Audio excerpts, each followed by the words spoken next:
What ever happens life has to go on. இந்த quote உங்கள் வாழ்க்கையில் ஏதாவது ஒரு இடத்துல நீங்களும் சந்திச்சிருப்பீங்க. ஆக்சுவலாக பார்த்தீங்கன்னா வருஷம் வேலண்டைன்ஸ் டே வந்துட்டு இருக்கு.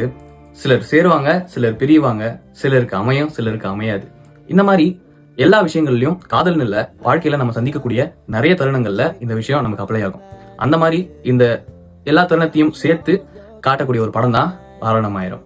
ஒரு பையன் இந்த மாதிரி வளர்றான், அவன் வாழ்க்கையில அன்பு, காதல், சோகம், அடிக்ஷன்ஸ் இதெல்லாம் எப்படி அவன் வாழ்க்கையில தாக்குது, அண்ட் அதுலேருந்து அவன் எப்படி வெளியே வரான், அதில் எதை எடுத்துக்கிறான், எதை விடுறான் அப்படின்றதெல்லாம் அழகாக சொன்ன படம் தான் வாரணமாயிரம். இன்ஃபேக்ட் வந்து பார்த்தீங்கன்னா அந்த படத்தில் அவனுக்குன்னு ஒரு அழகான காதல் கிடைக்கும்.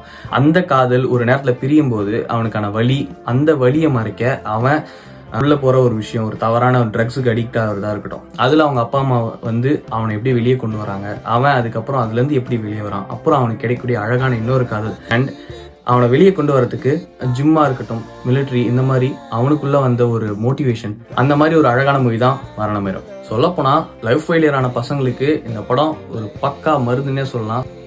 இந்த படத்துல சொன்ன மாதிரி தான், whatever happens life has to go on.